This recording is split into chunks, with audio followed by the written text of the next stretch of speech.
The blue Blazer did not slide into my grandfather's Snowman that Saturday morning. It found it, lined it up through the windshield, rolled off the street, and drove straight through it like the whole thing had personally offended somebody. I know, because for 3 days afterward I watched a grainy VHS tape until the picture started to wobble, and every time that old tape showed the truck turning toward that Snowman, I felt the same tight little knot settle in my chest. This happened in January of 1998 in a place called Briarwood Hills, just outside Larkspur, Ohio, one of those neighborhoods with brick ranch houses, short driveways, matching mailboxes, and an HOA that had somehow managed to make grown adults nervous about the height of their hedges. My parents had moved there 2 years earlier, mostly because my mother liked the kitchen and my father liked the garage, which is about as close as they ever came to agreeing on anything involving real estate. My grandfather, Eli Warren, spent a lot of time there too. He was 79 that winter, a widower for almost a decade, stubborn enough to shovel snowing boots held together with duct tape, and cheerful in a way that made you feel slightly guilty for complaining about your own life. My brother's kids, Katie and Joey, called him Pop Eli, and he had a habit of treating every small thing they did as though it ought to be preserved in a museum. A crooked crayon drawing, a paper turkey from school, a dandelion with half the stem missing, he kept them all. So when we got that big lake-effect snowstorm on Friday night, 8 inches of powder piled across the lawns and along the streets, Pop Eli decided the next morning that he was going to build the finest snowman Briarwood Hills had ever seen. He woke up before sunrise, made himself a pot of coffee, pulled on his old green coat, and by 9 o'clock he had Katie and Joey out in the front yard, helping him roll snowballs bigger than they were. Katie found a red scarf in a box of winter clothes. Joey donated a plastic sheriff's badge from his cowboy costume, and Pop Eli used 2 walnuts from the kitchen counter for eyes because he said buttons looked too serious. My mother stood inside by the window laughing while he tried to give the snowman a crooked little grin with a butter knife. It was not a fancy snowman. It leaned a little to the left. The head was too small for the body, and the carrot nose pointed toward the house like it was trying to listen in on family business, but those 2 kids thought it was the greatest thing they'd ever made. Pop Eli stood beside it with snow on his eyebrows and said, "Well now, there is a citizen who looks like he knows every secret in this neighborhood." Katie told him the snowman needed a name. Joey wanted to call it Captain Snow. Pop Eli thought about it for a second and said, "No sir, that fellow is clearly the mayor." They named it Mayor Frost, and my grandfather took 3 pictures with my father's old Polaroid camera, one of the kids beside it, one of himself beside it, and one where he stood with his hand on its shoulder like they had known each other for years. Later he called me from my parents' kitchen phone and said, "Cow, you ought to come over and see this masterpiece before the weather gets jealous and takes it back." I told him I would come Sunday. He said, "You better hurry, the mayor has a busy schedule." That was the last normal thing anybody said about that snowman. Around 10:15 the next morning, my mother was standing in the living room folding towels. Pop Eli was in his chair by the front window, sipping coffee and watching Katie and Joey make snow angels near the porch.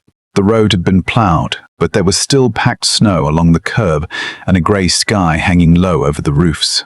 Then a dark blue 1996 Chevrolet Blazer came around the bend at the end of the street. My mother recognized it before it even reached the house because it belonged to Brenda Talcott, president of the Briarwood Hills Homeowners Association, keeper of the rulebook, collector of petty grievances, and the woman most people in that neighborhood referred to only after looking over both shoulders.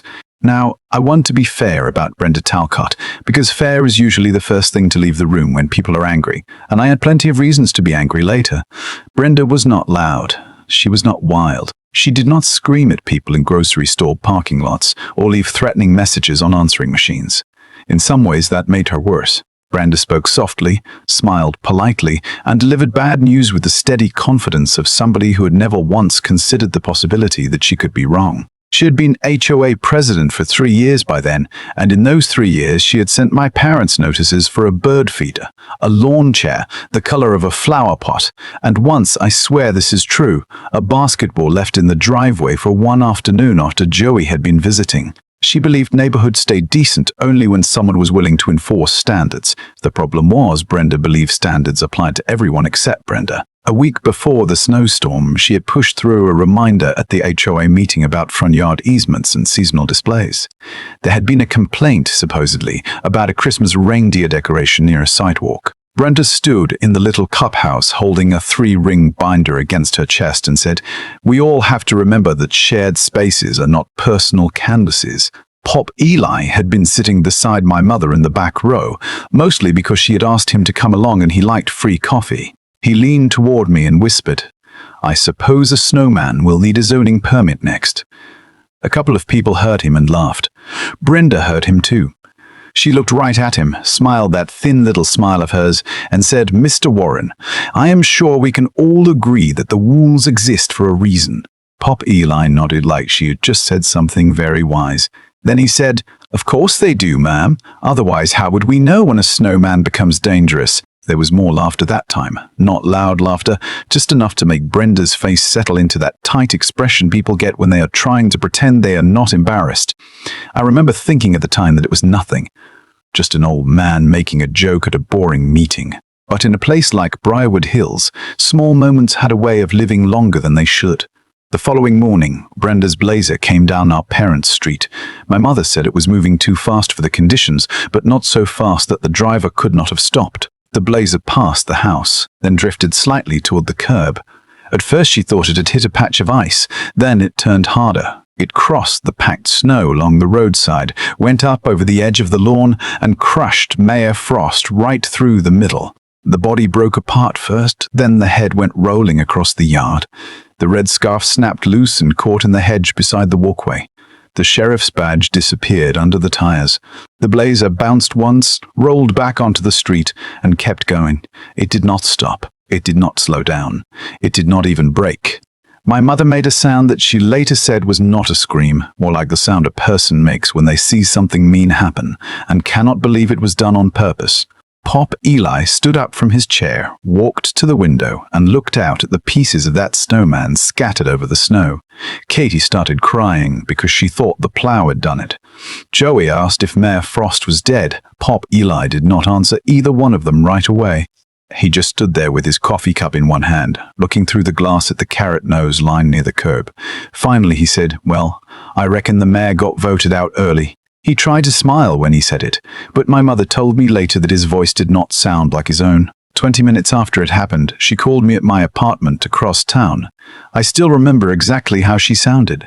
"Cal," she said, "I think Brenda Talcott just drove through Dad's snowman." I said, "What do you mean drove through it?" She said, "I mean she drove through it." She said, "I mean she drove through it." I think she did it on purpose. I got there in less than 30 minutes. The yard looked ridiculous and sad at the same time. Snow everywhere. One walnut eye lodged in the hedge, the carrot nose half buried in a tire track, and that red scarf hanging from a branch like somebody had left a flag after losing a battle. Nobody should have had to fight. Katie and Joey had been taken inside, but I could hear them whispering in the kitchen. Pop Eli was sitting in his chair, still wearing his green coat, staring at the television even though it was not turned on. I sat down beside him and said, "You all right?" He nodded. I said, "Mom said Brenda Talcott did this." He looked at me for a while, then said, "Son, a snowman is the one thing in this world that is supposed to leave without paperwork." I told him that was not the point. He looked down at his hands and said, "I know it is not." That was the first time I realized this was not really about frozen water and a scarf. It was about watching somebody take a small piece of joy, something harmless and gentle and made with children, and destroy it because they could. It was about my grandfather sitting in that chair trying to act like it did not matter because he was too old to want anyone making a fuss over him. And it was about Brenda Talcott thinking that because nobody had challenged her in any serious way before, nobody ever would. Part 2. Botty. I did not know what I was going to do when I left my parents' house that afternoon. I only knew I was not going to knock on Brenda Talcott's door and start shouting because that kind of thing makes for good stories later, but usually creates a bigger mess in real life. I called my friend Lester Vaughan instead. Lester had spent 26 years working insurance claims for car accidents, home damage, and every kind of strange neighbor dispute you can imagine. He had retired 3 years earlier, bought a boat he barely used, and developed the habit of answering every serious question with a question of his own. I told him what happened. He listened without interrupting. Then he said, "Cal, do you have proof or do you have a feeling?" I said, "My mother saw the truck. My grandfather saw it too." Lester said, "That tells me what you believe happened." I asked what he thought I should do. He said, "Find out whether anyone saw more than you did. Find a camera before you find a lawyer." That was Lester. Never dramatic, never emotional. But he had a way of making you feel like the answer had been sitting in front of you the whole time. So I drove back to Briarwood Hills with a notebook in my coat pocket and started walking the street. It was still cold enough that the snow squeaked under my boots. I looked at every porch, every garage, every little black box mounted near a front door. In 1998, security cameras were not everywhere the way they are now. Most people had porch lights, deadbolts, and maybe a dog. But across the street from my parents lived Arthur Baines, a retired electrician with a ham radio antenna in his backyard and enough wires running through his house to power a small airport. Arthur had installed a black and white security camera under the eave over his garage after somebody stole a set of tools from his truck the previous summer. The camera faced the street. I knocked on his door, and after a minute he opened it wearing a cardigan, suspenders, and an expression that said he had already decided somebody was selling something. I introduced myself and explained what had happened. He looked past me at the broken snowman across the street, then back at me. He said, "You were telling me somebody drove over that old man's snowman." I said, "Yes, sir." Arthur leaned out the door a little farther and looked again. Then he said, "Well, that is a new one." He invited me inside. His den smelled like pipe tobacco and old newspapers.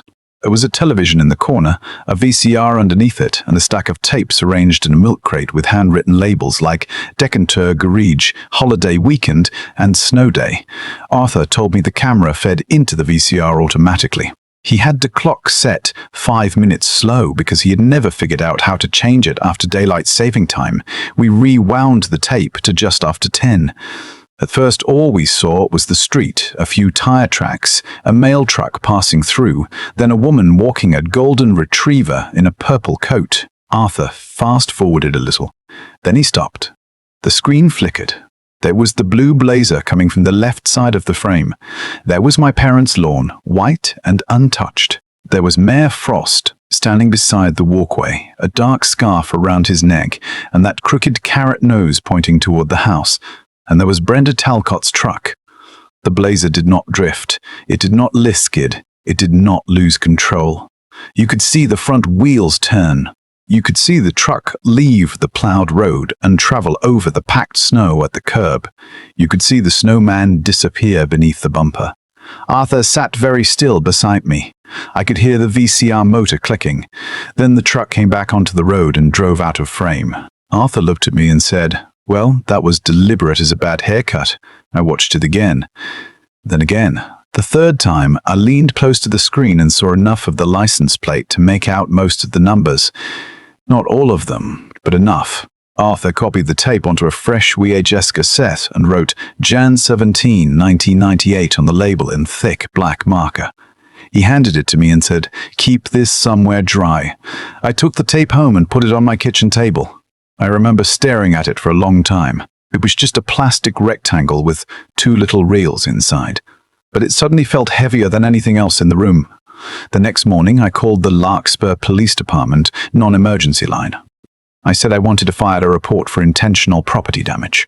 The dispatcher sounded doubtful at first. She asked what kind of property had been damaged. I said, "A snowman."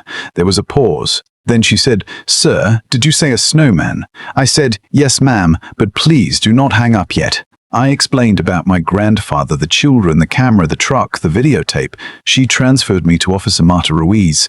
Officer Ruiz came to my parents' house that afternoon. She was maybe in her late 30s, dark hair pulled back, calm voice, the kind of officer who seemed to have seen every version of people behaving badly and had stopped being surprised by any of it. She watched the tape twice. She did not say much while it played. When it ended, she rewound it, paused just before the blazer turned, and leaned closer to the screen. She said, "This is better footage than most people bring me after actual car accidents." My mother said, "I know that truck. It belongs to Brenda Talcott." Officer Ruiz looked at her and asked, "Are you certain?" My mother said, "I have seen that blue blazer parked outside her house for 3 years. It has a dent under the passenger side taillight shaped like the state of Ohio." Officer Ruiz almost smiled. Then she said, "All right, we will check it out." I thought filing a police report would make me feel better. It did not. It made everything feel more real. It was no longer just something ugly that happened in the yard. It had a case number. It had a tape in an evidence bag. It had an officer writing notes while my grandfather sat nearby pretending to read the newspaper. After Officer Ruiz left, Pop Eli called me into the kitchen. He said, "Cal, I do not want you ruining your life over a pile of snow." I told him I was not ruining my life. He said, "You know what I mean." I did. He was worried I was going to let anger turn me into somebody I did not want to be. I told him I was not trying to punish Brenda. I just wanted the truth written down somewhere before she found a way to make it disappear. He sat there for a moment, rubbing the edge of his coffee mug with his thumb. Then he said, "All right.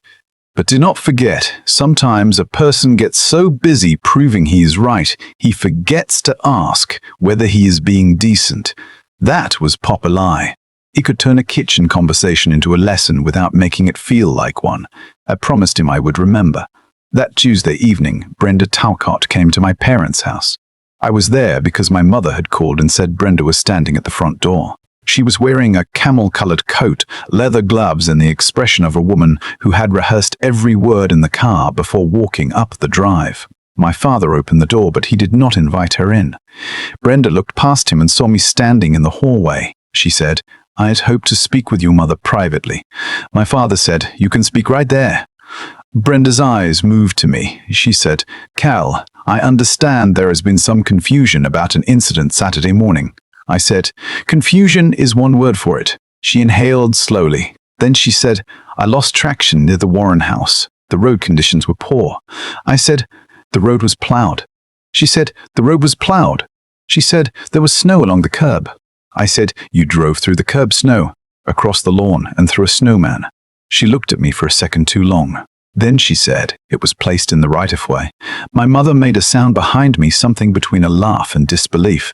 Brenda kept going. She said, "We have repeatedly reminded residents that the frontage area is not for personal structures." I said, "You were telling me you drove over it because it was in the wrong place." She straightened her gloves. "No," she said carefully. "I am saying that nobody should be surprised when an unsafe or unauthorized structure creates a problem." I could feel my father shift behind the door. He was a quiet man, but I knew that movement. It meant he was 2 seconds away from saying something that would make everyone regret the rest of the day. So I stepped forward and said, "Mrs. Talcott, that snowman was built by a 79-year-old man and 2 children. If you thought it was a violation, you could have mailed a notice.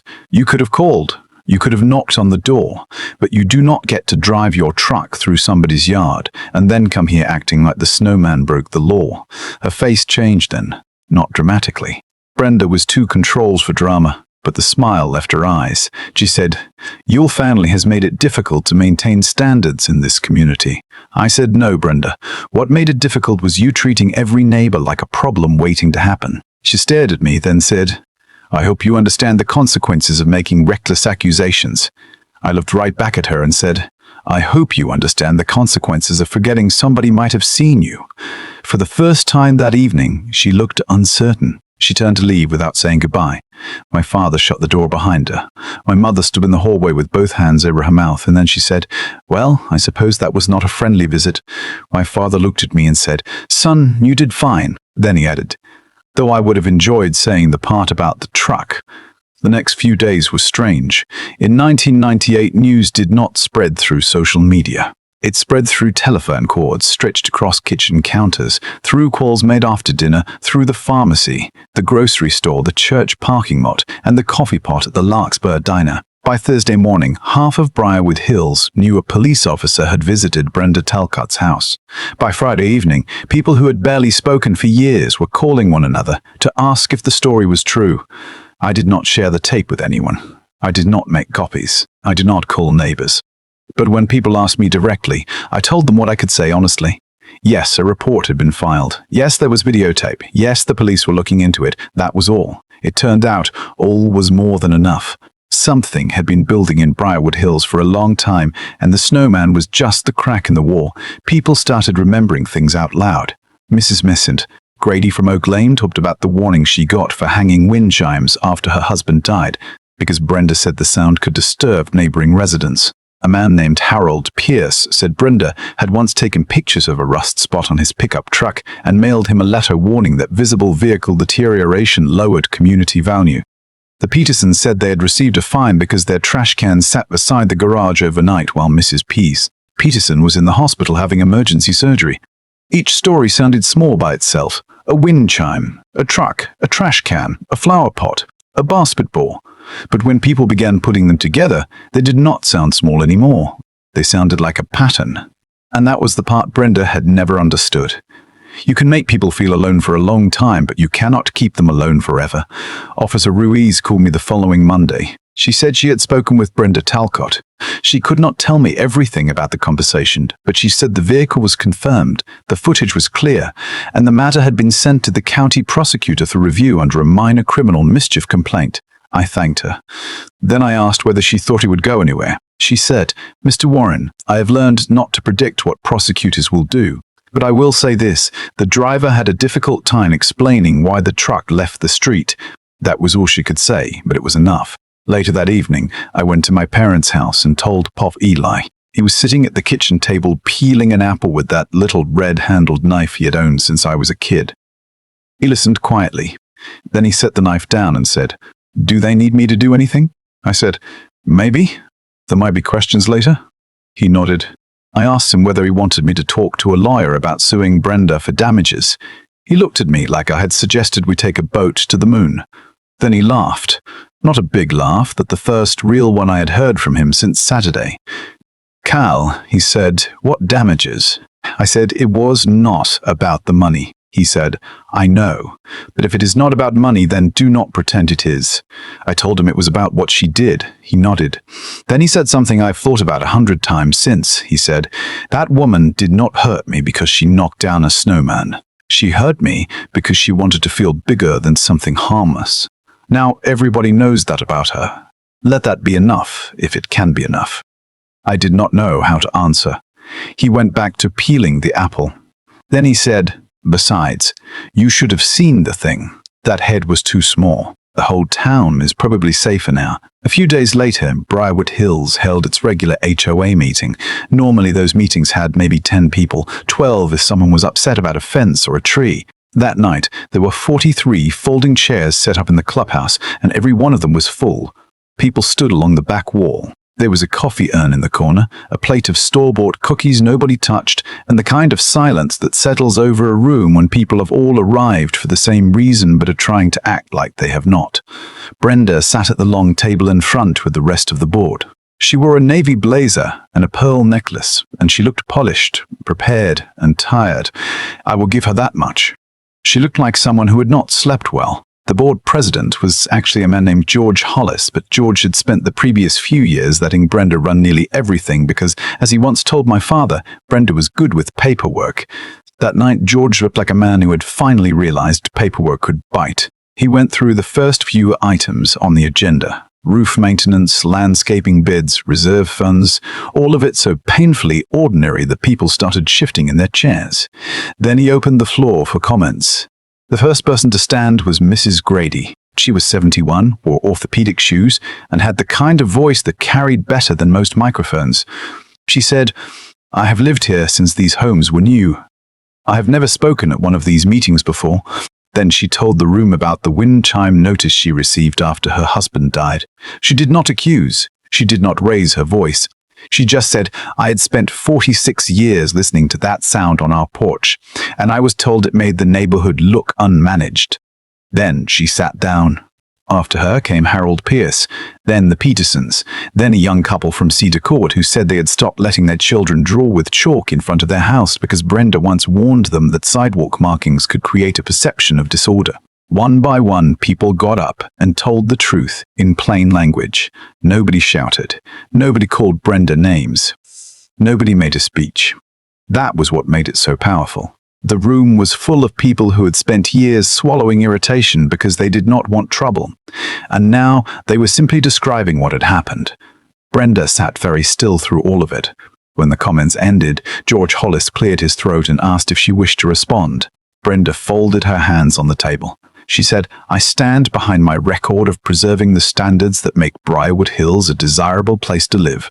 She said the matter involving the Warren family had been misunderstood. She said she was cooperating with police and believed the facts would speak for themselves. Then she said, "We cannot allow personal emotions to interfere with responsible neighborhood governance." There was a moment of silence after that. Then a man in the back, someone I did not know, said quietly, "That is exactly what we have been saying for 3 years." George looked down at his agenda. Then he said the board would schedule a special meeting within 2 weeks to review enforcement practices and officer conduct. Brenda turned toward him sharply. I remember the sound of her chair moving against the floor. She said, "George, that is unnecessary." George did not look at her. He said, "I think it is necessary." Brenda said, "This community is being pushed into hysteria over a snowman." George finally looked at her. He said, "Brenda, this has not been about a snowman for a while." The board voted 3 in favor of the special meeting, 1 abstention, Brenda against. The special meeting was set for the first Tuesday in February. Afterward, people spilled out into the cold parking lot in little groups. I stood near my car with my father, watching Brenda leave alone. She walked past us without looking up. My father waited until she was gone, then said, "You know, I used to think she was just difficult. Now I think she is lonely. I used to think she was just difficult. Now I think she is lonely." I asked him why he would say that. He shrugged. People who feel secure do not need to control every flower pot in a 5-mile radius. I thought about that for a long time. I still do. It did not excuse what she had done, but it made me wonder what kind of life makes someone look at a snowman and see a challenge instead of a joy. The week before the special meeting, something happened that nobody could have planned, and nobody had any business taking credit for. Briarwood Hills had another snow emergency. The county posted orange signs on the streets saying cars needed to be off the roads by midnight so plows could clear the lanes. It happened every winter. Everybody knew the rules. Brenda had probably reminded half the neighborhood about them over the years. But that Thursday morning, her blue blazer was still parked along the curb in front of her house. Maybe she forgot. Maybe she thought the plows would go around it. Maybe she had convinced herself the rule applied to people who did not have a pearl necklace and a binder full of bylaws. Whatever the reason, the tow truck came just after 7. I did not see it myself. My mother called me at work and said, "Cal, you will never believe what I just heard." I said, "I'm trying to get through a staff meeting, so that depends." She said, "Brenda's truck got towed." I said nothing for a second. Then I said, "Mom, do not laugh." She said, "I am not laughing." Then she started laughing. Later that afternoon, the story got bigger. Brenda went to the impound lot to get her blazer back. There had been some kind of scrape along the front bumper, and one side had partially separated from the body. I do not know whether it happened during the tow, before the tow, or when the truck was moved around the lot. I never found out, and honestly, it was not my business. What I do know is that Brenda had to pay the towing fee, the storage fee, and then stand in an impound lot arguing with a man in a reflective vest about the condition of her bumper. That part became neighborhood legend by dinner time. Some people said it was karma. Some people said it was childish to think that way. I thought it was neither proof of justice nor a reason to celebrate. But I will admit there was a certain symmetry to it. The woman who had driven away from someone else's damaged property now having to fill out her own damage claim. The special meeting drew even more people than the first one. 48 homeowners packed into the clubhouse, along with a few spouses, a few teenagers, and one elderly man who I later learned did not live in Briarwood Hills at all, but had heard there might be coffee. This time the board had prepared a real agenda.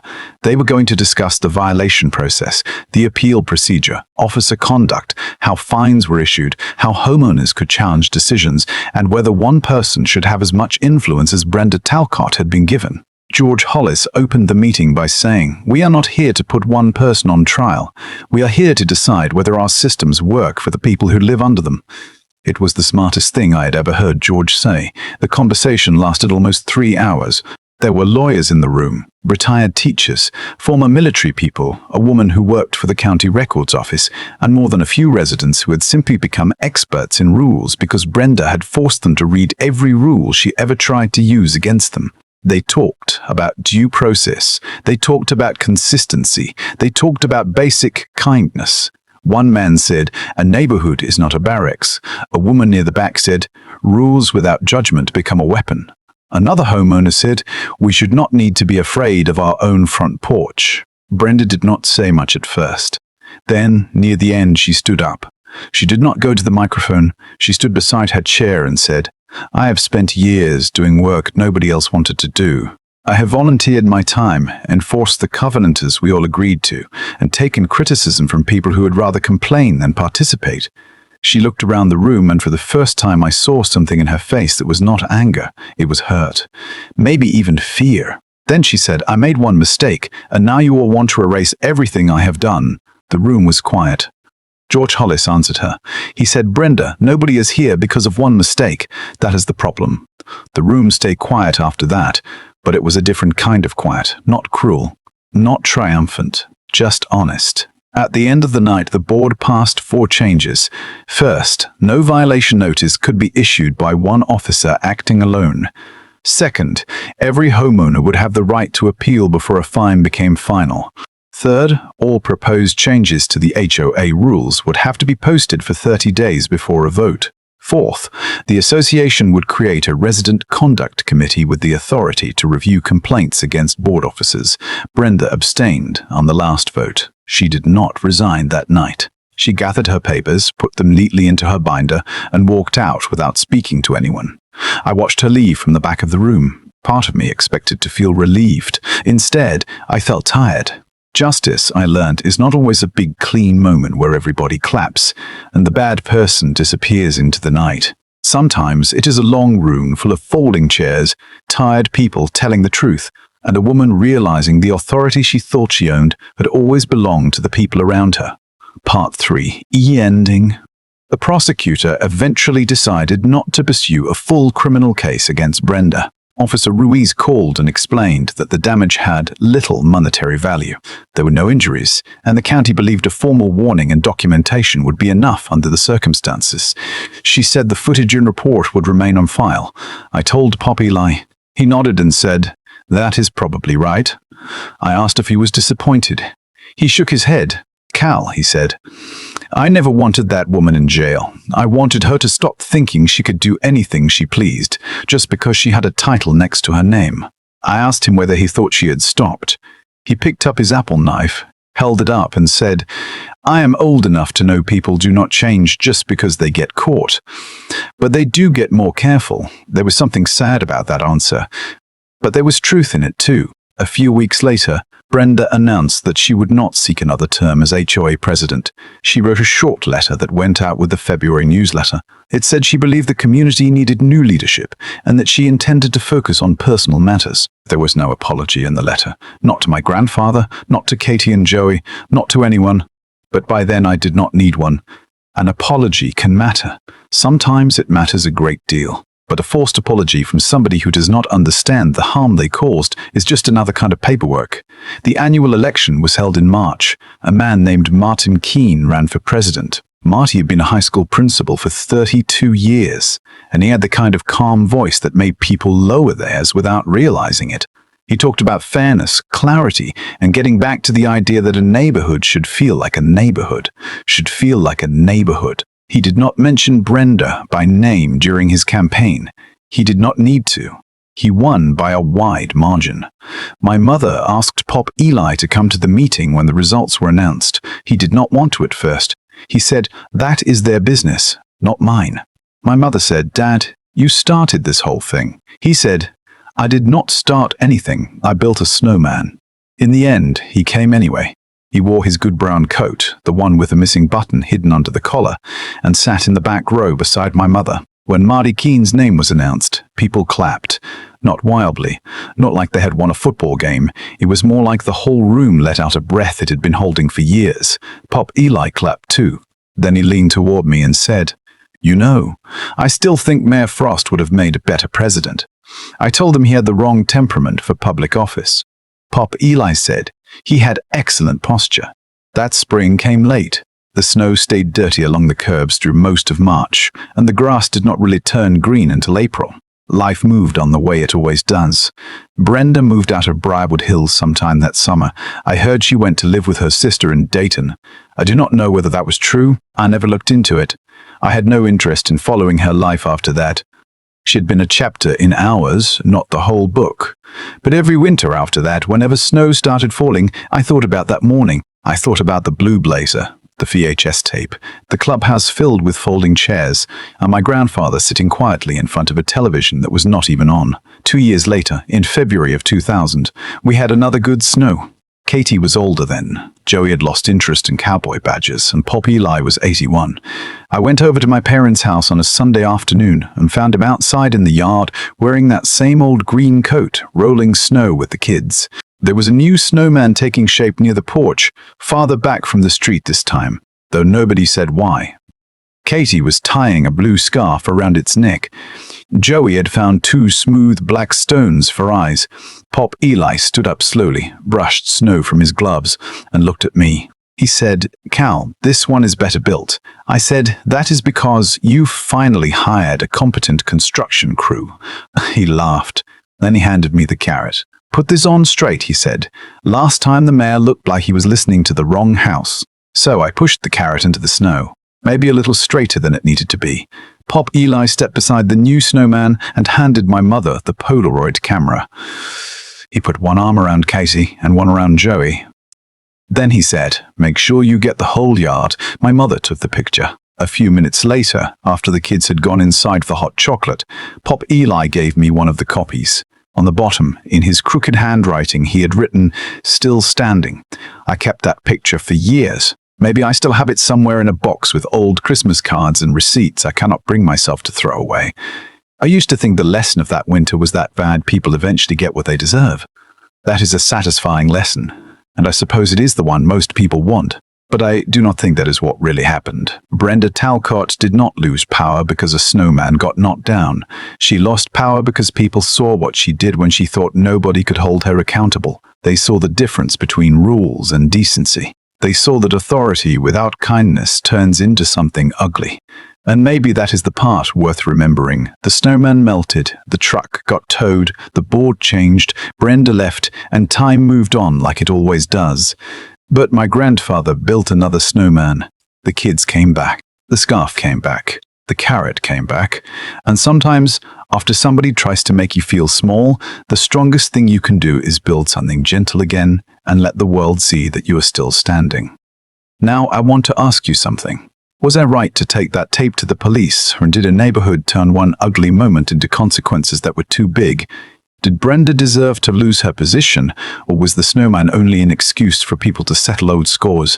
Tell me what you think in the comments, because stories like this are never really about snow or a truck or a homeowners association. They are about power, respect, and what happens when somebody finally decides they are done being quiet.